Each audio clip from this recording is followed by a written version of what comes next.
Now that we've looked at all the components of the kill chain, I'd like to take a second to show you a little infographic that was released by SecureWorks. It details the various stages of an attack.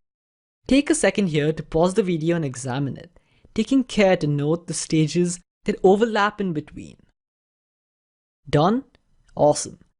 As you've no doubt noticed, advanced persistent threats resemble not one type of threat, not two, but in fact a mix of multiple types.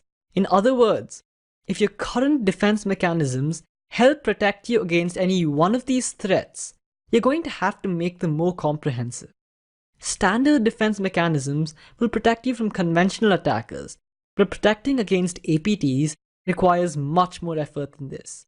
We'll return to this and also take some time to speak about practical defense mechanisms in a bit. Finally, I'd like to take a second to speak about how some non-conventional APTs might behave. We've already spoken about how APTs work differently based on their aims.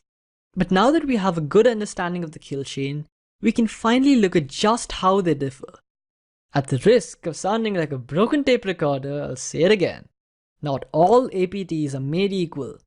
They will be different, and they do not have to always follow the same process in order to complete their attack. For example, let's talk a bit about the kill chain in the case of the DDoS attack on ProtonMail. Take a look at the slide. You'll notice that I've blacked out 3 stages. This is because in most non-conventional attacks, it'll be these 3 stages that'll differ. Back to the DDoS example, the attackers chose their targets. Following this, they looked for and exploited vulnerabilities in ProtonMail systems in order to trigger a denial of service condition.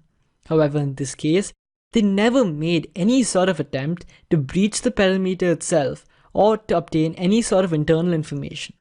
Therefore, all 3 of these middle phases can be safely ruled out.